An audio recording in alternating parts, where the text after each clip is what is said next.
Well, good morning and welcome to Frankly Speaking here on WYDC TV Big Fox. I'm your host, Frank Acom, and we are broadcasting live from the Hesselson studio here on Market Street in Corning. So live that I have breaking news for you. Ronna McDaniel has officially announced her resignation as the RNC chair. This coming out early this morning.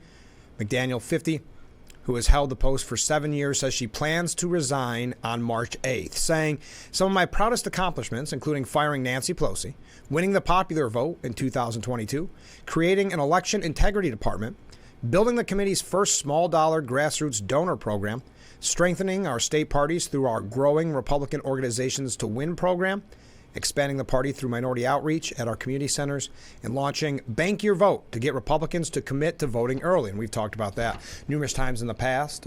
Republicans somewhat opposed to early voting, but the necessity of early voting, because if you see what happened with the Santos seat, and because of a snowstorm that really negatively affected Republicans, I have decided I'll continue here with McDaniel's statement.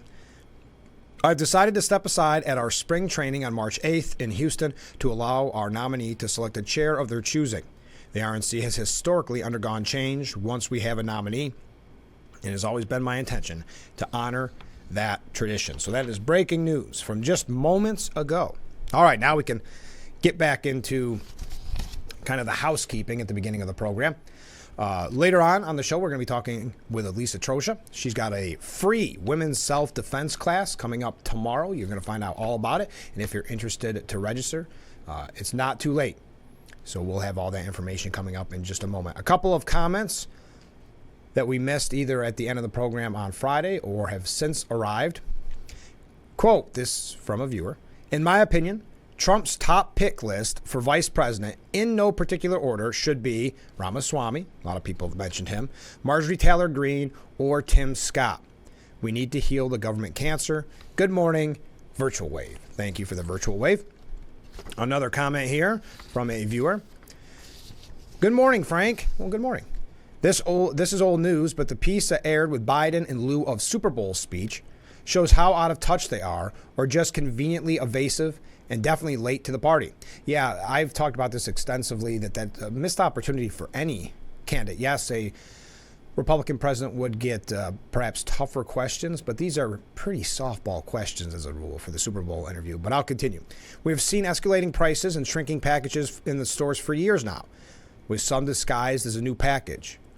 So we aren't supposed to notice how many ounces are missing, or pounds for that matter. Any coincidence that he chooses to talk about it now? Is there an event coming up in November?" Yes, that could very well be. Thank you for those comments. Keep them coming in. You see the number on the bottom of your screen. You can reach out to me at any time. Okay, I think we covered everything here. There is a great I do have to give you an update on this. We have some New York State issues we're going to get to. Obviously, presidential over the weekend. Trump dominating in South Carolina. Nikki Haley losing like was predicted. Her home state by about 20 points. Now there's a lot of talks of, well, she says she's going to Super Tuesday, but what's the end game there? We had all kind of recommended, not that she's listening to me, but you didn't want to lose your home state badly.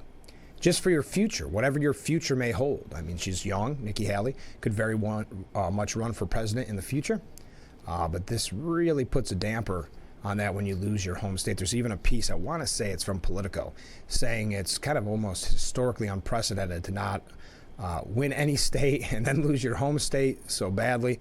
We'll talk about that, but I have to give you an update on something for whatever reason I've been reporting on for about a week now. Like it or hate it, I want to give you an update.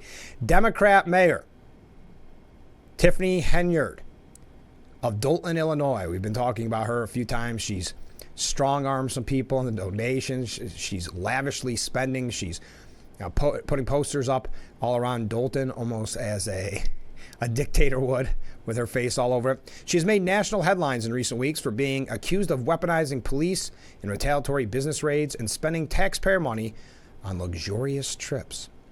Now she's facing an investigation by the Dolton trustees as well as the FBI. And there were some rumors of the FBI investigation last week. I think that's the last time I told you about Mayor Dolton. or Mayor Henyard of Dolan, In a special meeting Thursday night, a 4-trustee majority voted unanimously to call for an investigation into Henyard and what they say is the misuse of funds, and that the mayor has disgraced this entire village and been a stain on our community. Earlier in the week, it was reported that FBI is investigating the mayor, as 6 individuals have reportedly spoken to the agency about her alleged misconduct, including business owners, a former village employee, and 1 or more public officials. The self-proclaimed super mayor, who insists, quote, God chose me, and met with President Biden in January, has been said to engage in such wild antics. It's like a real-life Parks and Recreation situation, that TV show.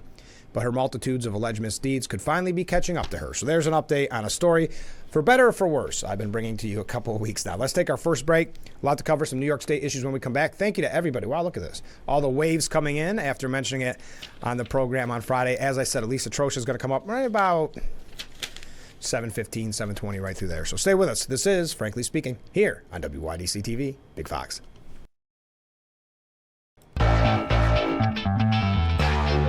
Broadcasting live from the Hesselson studio, I'm Frank Acom. This is Frankly Speaking. If you are just joining us, I mentioned at the top of the hour, Rona McDaniel has officially announced her resignation as RNC chairwoman. I have to mention this to you. I saw it over the weekend. Last week we had former Congressman Joe Semplinsky on the program. He has now announced that he'll be running for Assembly. We're all excited about it. And we had a nice conversation back and forth about some of, I guess you could say, the peculiar aspect of his resume, the oddity of his career being congressman for about 4 months and then now running for Assembly. Well, we weren't the only ones that found it intriguing. Politico did a great piece called Tenure Track by Bill Mahoney with help from Erie Sentner. Joe Semplinsky has already had an unusual electoral history in New York. Now he's poised to make it even more unusual. Semplinsky served one of the briefest tenures in the history of the House of Representatives in 2022. He's now running for the state assembly. If he wins, it appears the Southern Tier Republican will be the first former Congress member elected to that body in over a century. Semplinsky saying, I have a little bit of a quirky political resume. Now, you know that Semplinsky started 2022 as Steuben County GOP chair and a staffer for then Representative Tom Reed. Reed then abruptly announced he would be joining a lobbying firm rather than finish his term. Now, I will take one issue with this on Politico. That time frame isn't exactly right.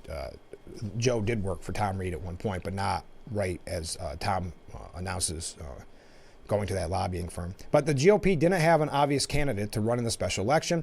The ongoing chaos over redistricting meant members were constantly shuffling seats, and there was a bitter primary battle over Reed's former district between Langworthy and Carl Palladino. But Semplinsky was happy to be a placeholder and went on to serve for only 112 days. That's the 18th briefest tenure among the 11,000 people who have ever served in the House, and the second briefest for a New Yorker. Now, Semplinsky said his brief tenure in the House shows he's the right person for the Assembly job. You're talking to somebody who, as the most junior person of the House and a lame duck the second they took oath, was still able to be very productive. Very true, and that's something we talk about with Joe very often on the program when he joins us. Conversations with, and this is what it all boils down to, and then we'll move on, but conversations with several historians and reviews of the biographies of over 400 House members from New York suggest that no former member of Congress has won an election to the state assembly in over a century. It appears that the most recent person to pull off that transition was none other than William Solzer, who left the House in 1912 to become the only governor in New York's history to be impeached. Well, there you go. Some tidbits about that race, and good news for Joe, coming from the Olean Times-Herald. Great Valley Supervisor Dan Brown has stated he will not be running for the 148th Assembly District as a Democrat. That means that unless something changes, petitions start tomorrow. Unless something changes, Joe may be the only candidate in the race. I know we'll knock on wood there, but no other Republican candidate has surfaced. And Brown, who has previously run for the Assembly against Giglio, was the only Democrat to express interest. But the first day to circulate nominating petitions for state and local officials this year is Tuesday. Right now, Democrats across the 3-county, 148th Assembly District won't be circulating petitions for any assembly candidate. And on January 1st, the county will no longer be home to an assemblyman. So there's an update on Joe's race. Now, the New York State Legislature is poised to vote down the redistricting map. I know we've been following this almost too extensively. This doesn't come as a surprise. It's very discouraging because Republicans looked at the redistricting saying, well, it's not ideal, but it's about as fair as we're going to get. All right, we begrudgingly accept this bipartisan line drawing. And the Democrats in the legislature weren't happy with it. It did not benefit Democrats enough. So Democrats, state legislator, plan to propose a new map for New York's 26th congressional district soon after they vote down a version supported by a bipartisan panel. Gerrymandering at its finest. The action could set up a vote on the new map by the state assembly and Senate as soon as Thursday, the source said. Now keep that in mind. As soon as Thursday. Petitions start tomorrow. Start on Tuesday. So if they would just accept what everybody has said, okay, seems fair enough, we'd be pretty set.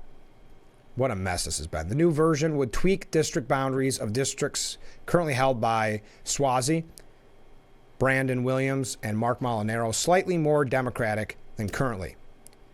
On Friday, Newsday reported that a map approved by the Bipartisan Independent Redistricting Commission was considered dead, according to sources, and would be formally rejected today. Sadly, not a surprise, but still, nonetheless, disappointing.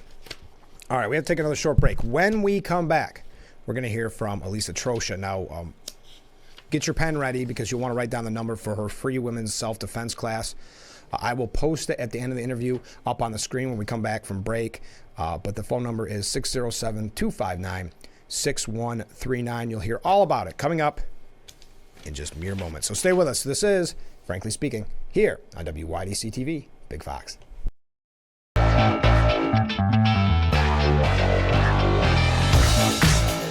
Welcome back to Frankly Speaking here on WYDC TV, Big Fox. I'm your host, Frank Acom, and it's our favorite guest, Alisa. Thanks so much for being back on the program. You just make me laugh. I don't know Every why. time I start, you're trying to throw me off the game. I appreciate that. Thank you. Oh, So I would say most people on Yes. their birthday do not celebrate by taking a defense class. No, probably not. But that's exactly what you're doing. We mentioned on Friday's show you have a free, for women, personal defense class coming up. Why did you choose to do it on your birthday? Yeah, That's on so Tuesday, by the way. it is. Not everybody knows your birthday. Tuesday, February 27th. I don't know why not. I know. It's so They weird. probably do. No, it's important for me to do this, and specifically, or the significance of it on my birthday, is I have been dealing with a situation in my own life with somebody who has had an unhealthy obsession and have been stalking for quite some time, since I was on the radio years ago. Years ago. And it's been continuous. I've had restraining orders that have been, put into place, and one just got renewed. But it's scary, and I didn't really, I don't talk about it, or I hadn't talked about it a lot, but this person actually showed up at my house. Terrifying. It was terrifying. Yeah. So, and it wasn't stopping, and I got to a place where the police were like, there's not much we can do. And I felt helpless. Yeah. And I was really scared. So I decided to kind of go public with it and just kind of share my truth and give myself a voice and take some of the power back away from this person and stop living in fear or as much. And I had an overwhelming response of people just being supportive and encouraging and thanking me for sharing, and that had gone through or are going through something similar. So I just felt like, you know what, this is something that I need to do. I want to be able to offer this to women in the community. It's completely free. I've teamed up with some experts, a gentleman, Tom Kimball, he's a sergeant with the Sheriff's Department, Matt Phillips, who is a trained and professional mixed martial artist. Yeah. And then Shantae Perry, who owns the gym of the venue that we're going to be at. And yeah. Wow, and it's TriFit training, and it is on Tuesday, February 27th from 6 to 8 p.m. We'll show that graphic in just a little bit. It's so appropriate because on this program we talk about public safety because it's such a concern for people. Sometimes it's number one on the list of voters' concerns for public safety. So this is a great idea, but specifically, who is it for if someone's watching? So this is specifically for women. So women can attend completely free, and we're going to go over strategies, situations. We're going to kind of come up with scenarios, and we're going to kind of work through them. So it is going to be hands-on if you're comfortable in doing so.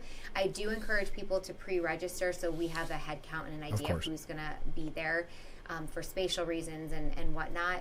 But yeah, this is going to be helping you get out of a situation potentially, or potentially keeping you from getting into a dangerous situation. So a lot of awareness, a lot of education, tips and tricks and things that you can do if you are ever in that situation. Is there an age range? There's not. No. So anybody's welcome. Yeah. 0 to 90. Yes. Is there anything that they need to know to bring? Just dress maybe casual? Yeah, bring yourselves, and I'm telling people to dress comfortably, maybe some fitted clothes, because like I said, we're going to get into some scenario situations and hands-on training. Right. So you want to be comfortable and not restricted. Isn't it scary? Because you mentioned this from the people that reached out to you. How many people are going through this terrified daily? Yeah, it's really scary. Yeah. It So really this isn't, maybe someone's watching it and they say, this isn't for me, I'm not a woman, or whatever. Pass this along, because you may not know who's dealing with it. Yes. Right? So, and I'm going to put up all the information here in just a moment, so we don't have to go through all of that. But I think people would be outraged if I didn't ask how Sylvia's doing. Sylvia is amazing. So she actually celebrated her birthday in January, and I was fortunate enough to be able to go and spend her birthday with her.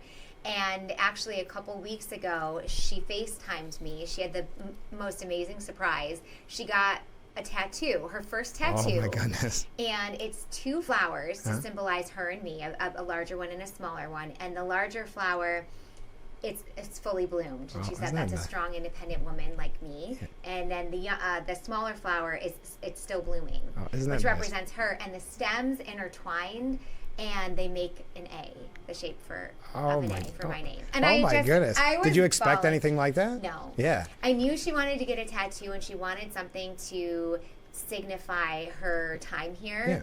But she was keeping it hush-hush and a secret. Yeah, of course. And, of course, I was bawling. So for my birthday, in addition to this class, I will be getting a tattoo. Oh, you have to listen.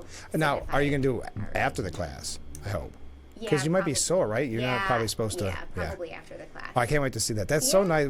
Sylvia's so thoughtful, and 18th birthday, and she's doing well in school. She's doing so good in school. I mean, did we doubt that? No, not at all. She's going to be going to a university in the Netherlands to finish up her education. So. Is that where her sister went? Yes, they'll be at different schools. Oh, okay, but they'll be close. You should have flown her in for the self-defense class, because she's kickboxing. She could have been a trainer. I know. She reached out to me and she said, "I'm so proud of you, Mama, for doing this. I wish I was there." She's actually coming back to spend a month in the summer with me. Oh, cool. Well, we'll have to have her on the show, of course. So back to why we're really doing this. It's called Empower Her, a Day of Defense. So just pre-register is really the only thing you're asking. Just text me or call me. Let me know that you're going to be there, how many, and we're getting a really good response. Oh, good. We don't have a cap right now. If we got to that point, then I'd let people know, but yeah.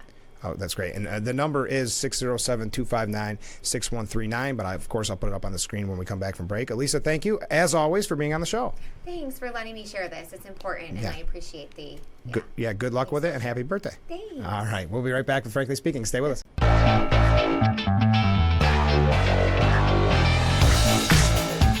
Our beautiful view of Market Street. That's where we broadcast live from. The Hesselson Studio. I'm your host, Frank Acom. This is Frankly Speaking. Thank you again to Alisa for being our guest. Here's all the information you need about the free women's self-defense class coming up tomorrow. It's not too late to register. You see that number on the bottom of your screen. We talk about public safety so often. That's why I'm glad that Alisa could be on. Also, I'd like to mention, I was going to do this before we did the interview. If you're new to the program, and some of the comments we made about Sylvia, Alisa was involved in, it's ASSE.com. It's International Exchange Program. And we had Sylvia and Alisa on a few times to promote that amazing organization. Okay, there's all the information you need, I think. If you have any questions, you can always reach out to me. A couple comments that we received during the program from 2 different viewers. If the Democrats spent the time that they are using trying to destroy a former president and spent it serving the people like they are supposed to be doing, the term MAGA wouldn't need to exist. Next up, how is it possible that the political pundits don't put out that Nikki Haley is being sponsored by Democrat donors? They need to offset the votes Biden will lose to Kennedy. She will run as a third party also. Interesting point. but won't be allowed in ballots in 28 states because one can't change parties during election cycle. Wake up to what it means to be indebted to political donors, something Trump doesn't participate in. And to that viewer's point, I see this morning that the No Labels group has asked Nikki Haley, or starting to dip their toe in the water, looking at Nikki Haley. Joe Cunningham, the national director for the political organization No Labels, which advocates third-party runs, has said that Republican Nikki Haley could definitely be a candidate that might interest them for a third-party ticket this coming November. He's on Fox News saying, "We're looking for great quality people, folks that have broad appeal to independents, Democrats, Republicans. And yeah, I mean, Nikki Haley is somebody we'd definitely be interested in."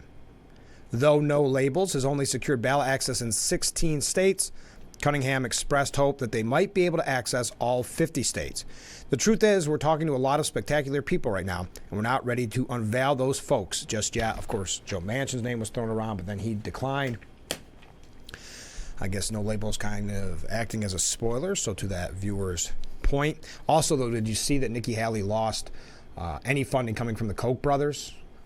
Yeah, things aren't looking great for Nikki Haley after her big loss on Saturday. We could talk about that if you'd like. I know there's some strong opinions out there on Nikki Haley. Trump did win South Carolina, beating Haley in her home state.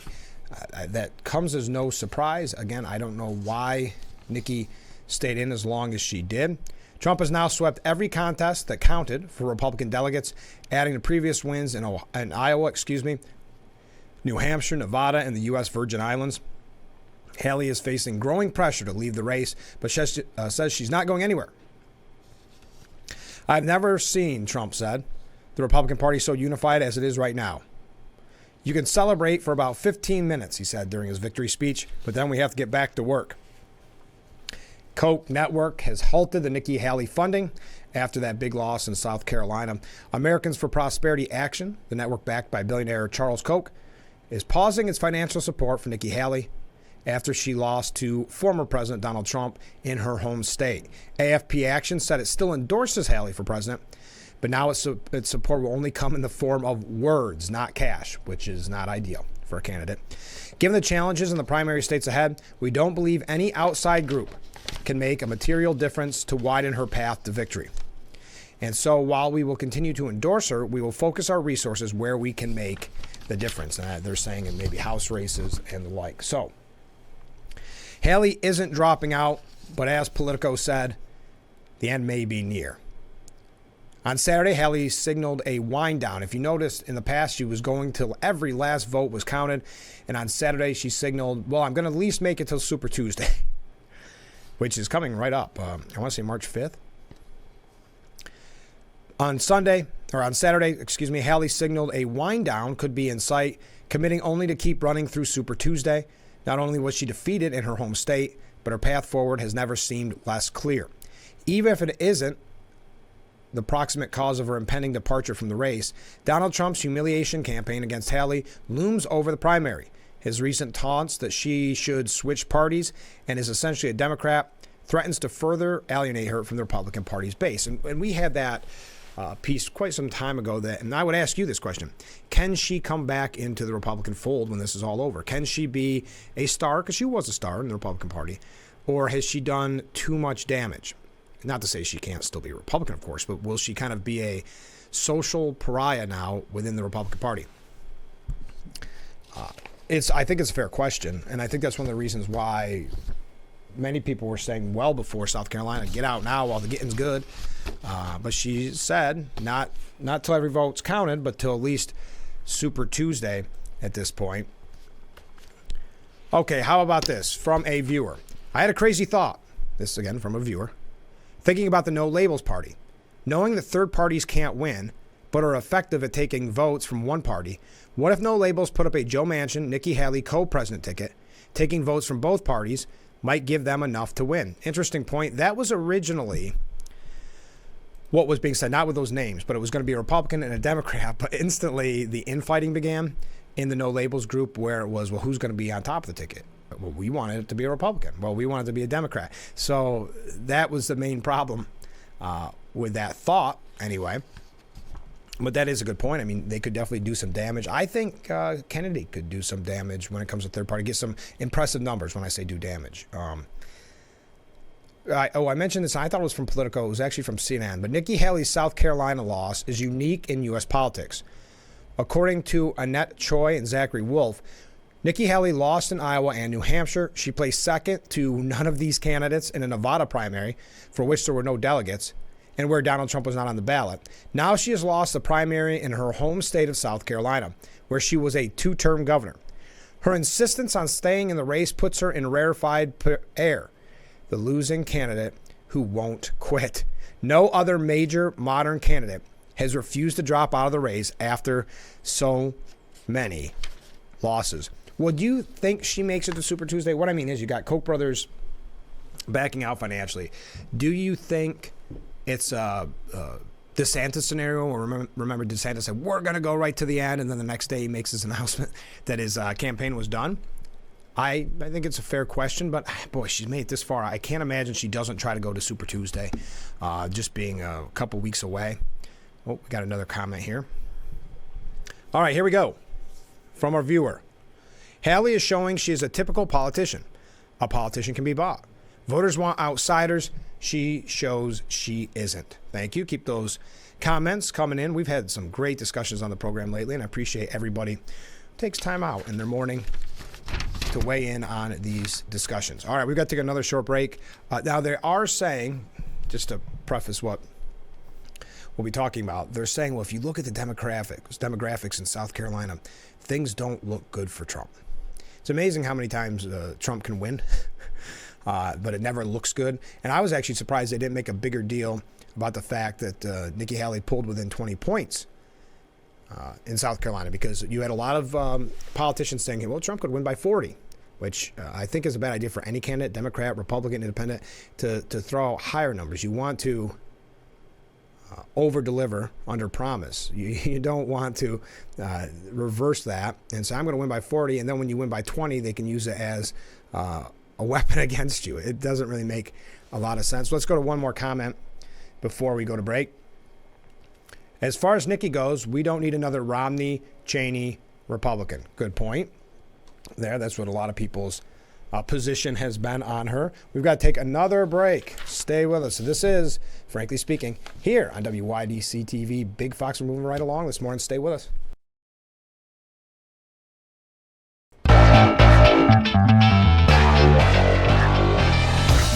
We are back with Frankly Speaking here on Big Fox. Again, thank you to all the viewers out there commenting on today's broadcast. I wanted to remind you about this. I brought this to you, probably a month ago, and the deadline is near, so I want to put it up on the screen for you. Phil Palmisano, our assemblyman, reminds constituents about Donate Life, the art contest coming up on February 29th. That's when submissions are due, as you see the information on your screen. They will be notifying winners by March 22nd. There's all the various categories, and then you see the website on the bottom of your screen. Artwork will be hung throughout the Legislative Office Building during Blue and Green Spirit Week. Winners will receive a $100 gift card. They'll be recognized at a press conference to be held on April 16th in Albany. So for more information, find out at that number on the bottom of your screen. It's not too late to join in that art contest. So thank you to the assemblyman.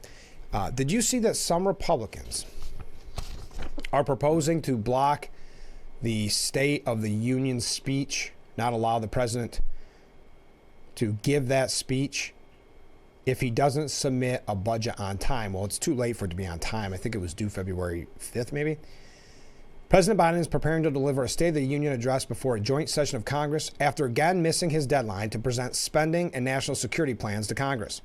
Some Republicans in Congress want to hold Biden and future presidents accountable to the deadline with a simple penalty: no plans on time, no grand speech, under a proposal titled the Submit It Act, short for Send Us Budget Materials and International Tactics in Time. Well, they really had to stretch that one to get it to say submit it, huh? President Biden's budget was due on February 5th, yet Congress has seen nothing, said Buddy Carter, who is one of the sponsors of the bill. This is irresponsible. Until Congress receives the president's national security strategy and budget, he has no business delivering a State of the Union address. All right, there you go. We're jumping all around this morning. Also, Gavin Newsom is saying, never mind the media coverage, never mind what we're seeing. Biden's age is an asset.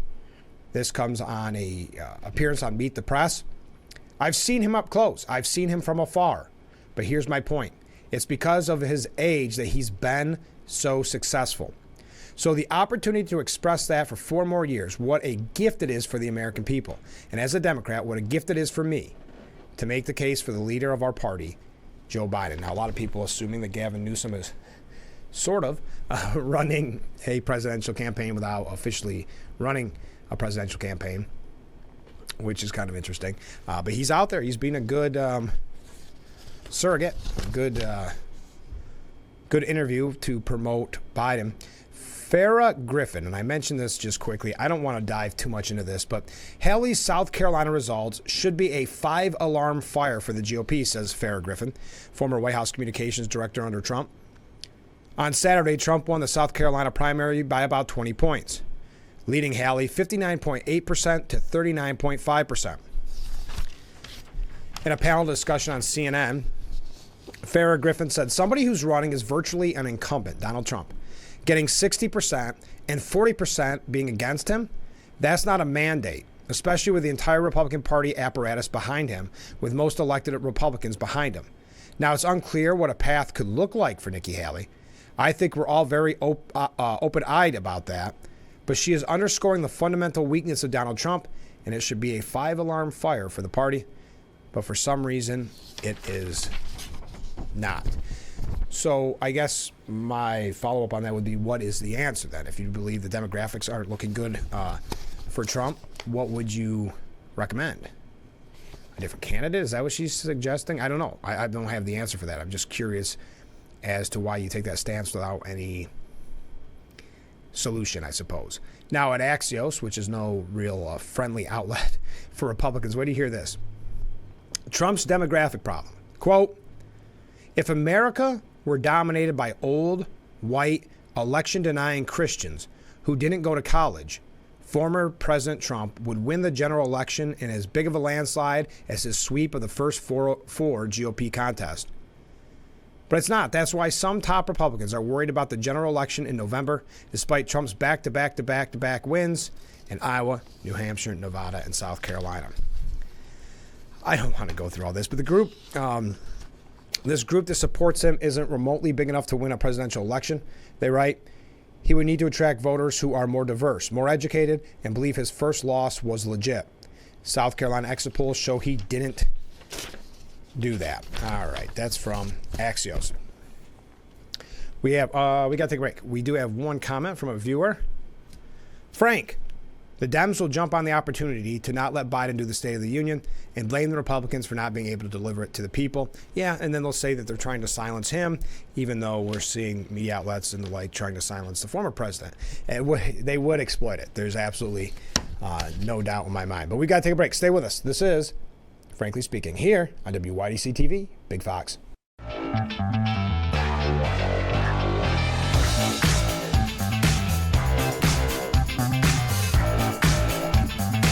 Welcome back to Frankly Speaking here on WYDC TV, Big Fox. I'm your host, Frank Aiken. We're having a lot of fun on today's program. I've got to mention this piece from the New York Post just quickly. I'm not going to dive too much into it, but it was something I don't believe I ever predicted on the show, but behind closed doors, I said, boy, there's going to start to be a pushback on Taylor Swift's popularity just because of the nature of celebrity.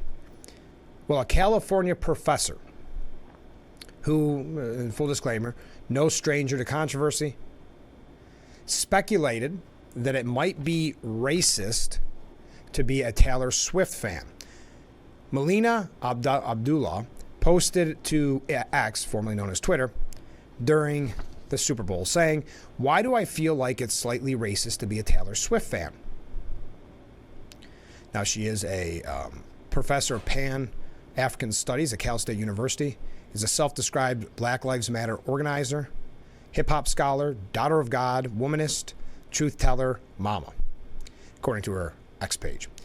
When one user asked her to elaborate on her opinion, she said, "I said feel, not think. Kind of like that feeling I get when there are too many American flags." So someone commented, "Man, literally everything is racist is what you're saying." And she said, "Indeed." Then she suggested that the Chiefs' victory in the Super Bowl, quote, "Why do I feel like this was some right-wing, white supremacist conspiracy? Boo." Okay. Anyway, I just saw that, and it was something to pass along to you. ICE has confirmed, I don't know if you followed this story, and we do have to take another short break. I don't know if you followed this story, a tragic story of the 22-year-old Georgia nursing student, Laken Riley. The suspected murderer of Miss Riley entered the U.S. illegally in 2022 and had previously been arrested in New York City. 26-year-old Jose Antonio Libera, charged with the murder of Riley on the University of Georgia campus, had crossed into the U.S. illegally near El Paso in September of 2022 and was paroled in the U.S. And there is a piece this morning by the New York Post editorial board saying Laken Riley murder suspect Jose Libera was free because the system is broken. This is the New York Post, and that's poor Laken Riley there on your screen. "She is dead because America failed to protect her," says the Post editorial board. "For every crime her suspected killer committed, he was let free. Every chance to prevent the tragedy that unfolded was squandered. Police say the killing of the Augusta University college student was a, quote, crime of opportunity. But it was an opportunity provided again and again by a callous Biden administration and a justice system gone mad. The suspect illegally crossed the border into El Paso in September of last year. Yes, illegally. Despite what activists might claim, he was not an asylum seeker. That's the designation for someone who is fleeing religious or political persecution. Libera, along with his wife and her 5-year-old child, was looking for better economic opportunities than they could find in Venezuela, which, fine. That's what immigrants have sought in America for hundreds of years. But they must follow the rules. If Libera had legitimately wanted asylum, he was legally obliged to apply for it in any safe haven in between Venezuela and here. Instead, President Biden has allowed millions to game the system. They cross the border, then coached by charity groups, make bogus claims of asylum. Libera's wife admits that they got married, quote, so we could join our asylum cases and look more sympathetic. It'll be years until the case is heard in court, and by that point, even if they're rejected, no one will deport them. Libera and his family were bused in New York, where more laws were broken. They received free food and shelter, courtesy of taxpayers, and Libera delivered for DoorDash and Uber Eats. So I'm not going to go through everything that he had been in trouble with. But it says, Joe Biden has erased our southern border, taking away any mechanism for the United States to decide who can come in and when. There is no vetting. No rules, no limit. When so many laws are ignored, how can anyone be surprised when it leads to even more lawlessness? The argument is not that all migrants are bad because of one murder. It's that one murder illustrates how corrupt and broken the system has become. We've got to take our second to last break. Man, we are running out of time. Stay with us. This is Frankly Speaking.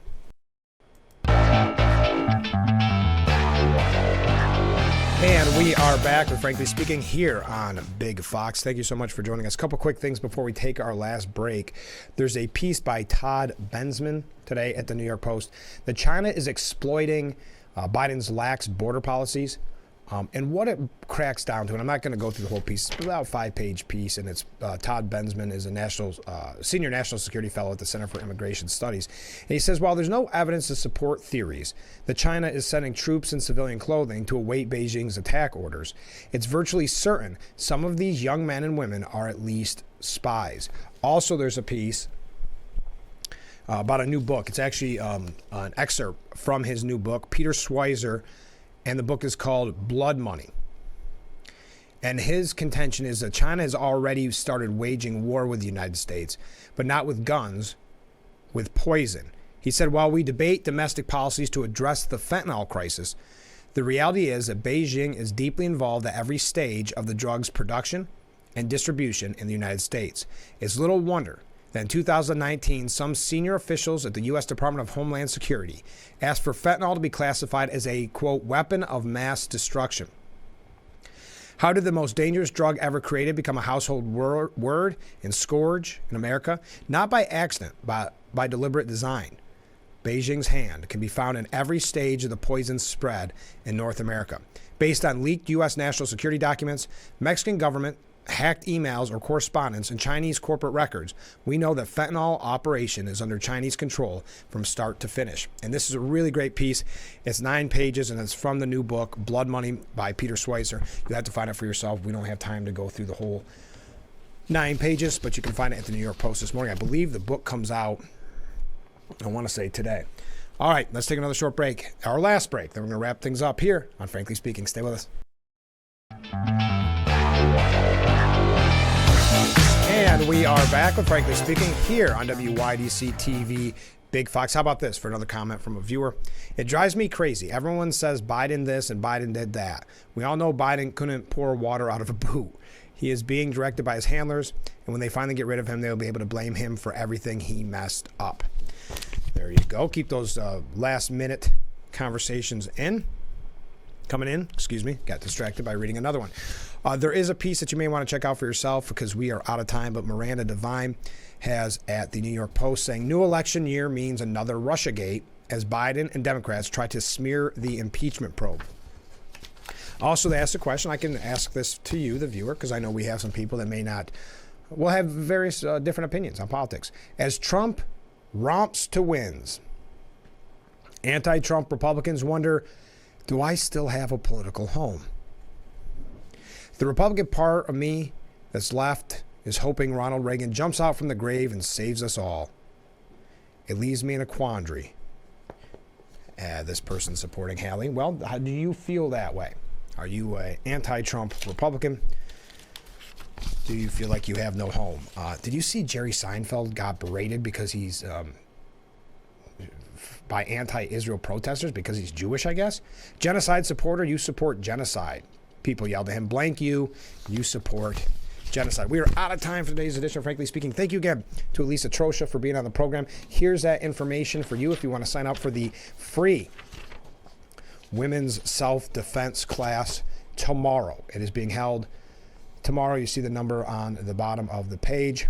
February 27th from 6 p.m. till 8 p.m. at TriFit Training, 116 Breezeport Road in Horseheads. The number 607-259-6139. Again, I've got to say a big thank you, well, to Alisa, of course, but also to you for reaching out and commenting or sending a wave. We're been getting good waves. I think Friday was our record at, I want to say 13 or 14, but we have fun with it here on Frankly Speaking, don't we? It goes quick, I know that. So join us tomorrow morning starting at 7 a.m. for Frankly Speaking. Only on WYDC TV, Big Fox. We will see you tomorrow morning, bright and early. I look forward to it already.